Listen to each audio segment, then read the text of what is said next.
understand how I became the woman I became, I want to start by telling you about my parents. My dad was born in Bratislava to a middle-class family, and my mom in Vienna, also middle class. My dad became a journalist in Prague, and my mom a dental assistant. And that's where they met. They met in Prague, and it was love at first sight. And it was a love that was true and lasted for 50 years. They had to get married 4 months after they met because the war exploded in Europe. And in order to flee together, they had to be married. And they chose Bolivia and hid in the jungles of Bolivia to see how the war was going to pan out. They lived amongst the indigenous population and other immigrants. And my dad discovered that he had a flair for all things electrical and worked for the state oil company of Bolivia, and looked after the electrical needs of the corporation and the village. And my mom, who had never cooked in her life, cooked for the men. When the work dried up, they would go from village to village doing whatever was necessary to survive, and waited to see how the war was going to pan out. And when they did, they decided to go to Argentina because Argentina prided themselves in being a neutral country. Now, that neutrality was a double-edged sword because the Jews and the Nazis fled to Argentina. My parents were forced to live in an Italian neighborhood because it was cheap, but they resented bitterly having to bring up a child in a neighborhood which was uncouth, uneducated, uncivilized, the plebs, and definitely not people like us. That meant I was forbidden to play with the children in case I became contaminated. But that wasn't it, or not in itself. At school, my parents also forbade me to play with the Jewish children because it was too risky to be seen associating with them. And of course, you couldn't play with children of Nazi parents because surely their values and beliefs would have rubbed off on the children. It wasn't true, it never happened. But I never played with the children. In fact, I was a bit of an outcast, only because I was the only child with curly red freckles. And so I was teased and left out. I was very unhappy and very, very lonely. And I had no sense of identity, no sense of confidence or social skills. At home, my dad insisted I had to follow his advice at all times because of his greater life experience. But they also wanted me to be comfortable and not put myself out too much. And so they did things that by rights I should have done. For example, when I was 17, I was going out with a young man, and then I decided I didn't want to go out with him anymore. But breaking up was messy, so I asked my dad to do it, and he did. So is it any surprise? No sense of responsibility or for standing up for what's right or anything of the sort. When I arrived in England on the 13th of July, 1965, I was a very attractive young woman, but riddled with self-doubt about my own attractiveness and lovability. 2 months later, I went to a concert, and I arrived early because I wanted to get a good seat. As it turned out, the whole room was completely empty, except for one man sitting right bang in the middle of the room. I took a look at him. I liked what I saw. He had the cutest dimples.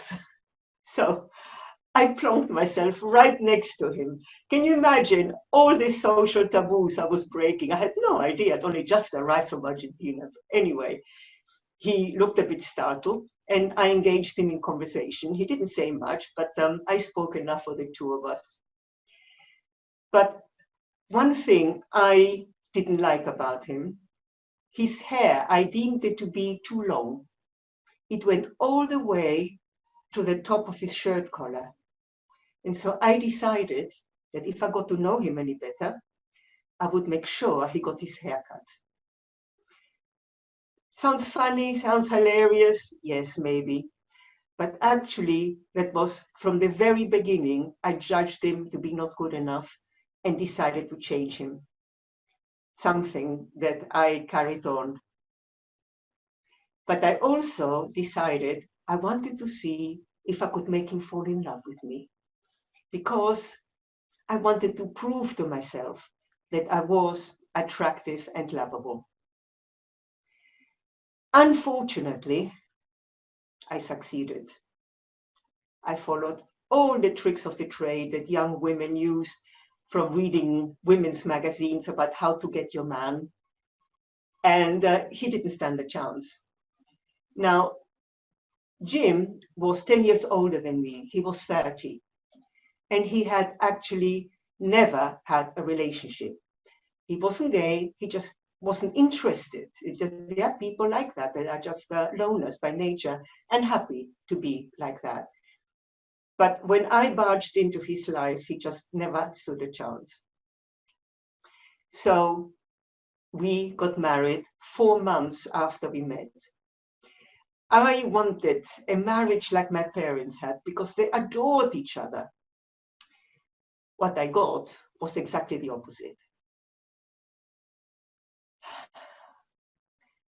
I felt unloved, I felt lonely, I felt taken for granted, unimportant, sometimes invisible, and intensely lonely, intensely lonely.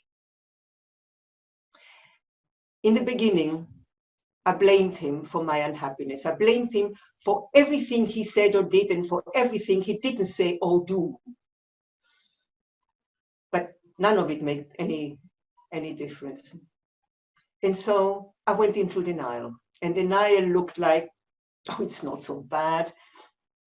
He loves me really. Oh, I'm making a mountain out of a molehill. It doesn't really matter. Other people's relationships are so much worse. And it worked at one level, but my body knew better. And so I developed all kinds of health conditions, quite severe. I got intense pains that came and went and appeared to have no connection with anything.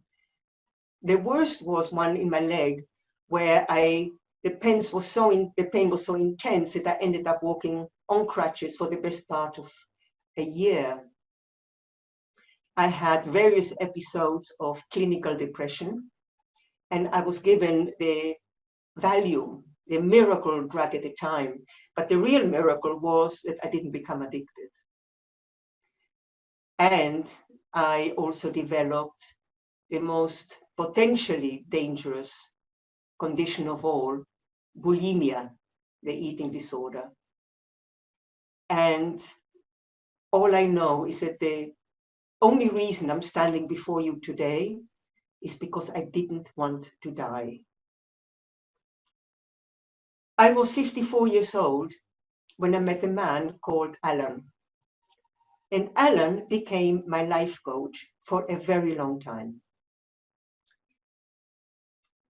I stayed with him for many years not because I became dependent on him, but because there were always a new mountain to climb. I learned something new. I reached the top of that mountain and there was another one to be climbed. And nothing changed. I still keep climbing mountains because they're there and because I have to. I think we're all in the process of becoming, and that's how I feel. I keep on learning. Eventually, still working with Alan, I found the courage to leave my marriage. I was 60 at the time. A couple of years after I left, and still with his help, I had the most painful insight, which was I wasn't the innocent bystander that I like to believe I was. I like to believe that my unhappiness and the breakdown of my marriage was all Jim's fault. What I discovered very painfully was I too played an important role in my own unhappiness and in the breakdown of a marriage. Luckily enough, Jim was still alive at the time. I wrote him a letter and I asked him to forgive me, because he died in 1988. No, he died much later. But anyway, the point is, I had a chance to ask him to forgive me, and he did. And I think it healed us both. Over the next 10 years, I wrote my autobiography, Dancing with a Mask, Learning to Love and Be Loved. And it describes step by step my journey to freedom, essentially. The book ends when I turned 60, totally empowered and believing I finally understood the meaning of life, the universe, and everything. And I did to a large extent. I started my coaching practice. I decided to become a coach because I experienced firsthand the transformative effect of coaching. And I wanted to give back. I wanted to make a difference. I started attracting the most wonderful friendships, and many of them are still with me today. And I went on adventures. Of all the adventures that I went on, the one that I went on in November 2015 was the most amazing one of all. It was a holiday in Turkey, paragliding. Can you imagine me, 70, paragliding, soaring in the air? It was the most joyful experience ever. It was just amazing. I thought I had it all. Wonderful friendships, work I was passionate about, going on adventures. I had it all. I was happy, I was fulfilled. And then 2 weeks later, after I got back, I met a man. I was 70, he was 70, and he turned out to be my soulmate, my lover, my friend, and now my husband. And so one of the things that I did throughout those 10 years before we met was I started to blog. And I started blogging about my grieving and healing, about the mistakes I made in my marriage, about the things that I was learning. I wrote about the stupidity of making choices without even knowing who you are. And I felt I had to share what I was learning, because otherwise, what's the point if I hold everything I'm learning without sharing it? It gives my suffering meaning. When I finally met the love of my life, it was so easy. It was so easy. And I was amazed. I couldn't understand why it was so easy. So I did research, as I tend to do, and I discovered that there were two reasons why it was so easy. The first reason was that over those 10 years, I got to know myself really well, so that when a man turned up, whether I wanted to or not, I would know whether he was the right one for me. That was reason number one. The second one was that without realizing it, both of us were doing all the right things. And all the right things, I found out through my research, are the kind of behaviors and mindset that lead to a strong and happy relationship. And the other book that I wrote that put it all together all my mistakes and all my learnings that I use in my marriage, in my counseling, in my blogging, in my talks, are summarized in this book. Open Your Heart, The 7 Secrets of Strong and Loving Relationships, available on Amazon. We're living in COVID times. And what does it mean for relationships? People are stuck with each other, whether they want to or not. Some people are living the nightmare of having to be together with someone they hate. And I can't think of anything worse than that. Other people are having a challenge. For some of them, the problems were accumulating over the years before the lockdown, but the lockdown is amplifying that. And so this is an opportunity for many people to see if they can heal their relationship. Because now there's nowhere to rush. This is a time to reflect, to figure out why things have gone down, have gone wrong. And so what I would like to share with you are some of the things that I learned along the way. And following on the point that I made is that one of the things that if you want to change your relationship, if there is anything that makes you unhappy in your relationship and you want to change it, then you are the one that has to take that first step. Because most people wait for the other person to change, and it's not going to happen. The consequence of that is that if you don't know what you are doing that damages your relationship, you will continue to do more of the same simply because you don't know what else to do. So this is an opportunity to find out how you can make a difference, because following on from that, the other thing that I learned is it takes two to tango. It takes two people to build a relationship. And that is a really important point, because that brings me to the next point about how to change another person. You can change another person, and there are 2 ways to do that. The first one is if they are willing and able to change. But the second way to change it is if you engage with them in a different way. But first you have to know what that different way is. And so to know that, you have to know yourself. So it's really the question of the chicken and the egg. You have to change yourself first before anything can change. And the final point from this short list is that what creates long and lasting relationships is not love, it's friendship. And that is borne out from research into couples that have been together for 40, 50, even 60 years. It is friendship that keeps you together.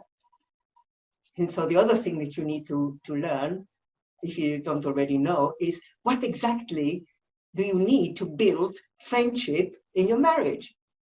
So there is so much to discover about relationships, which is, I think, is absolutely awesome.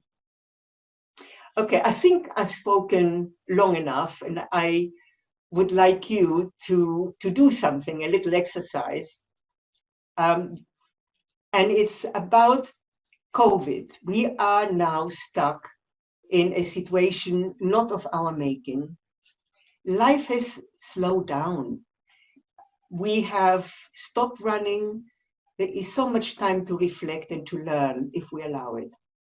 So I would like you to do 2 lists. The first list is write down everything that used to be really important to you before the lockdown.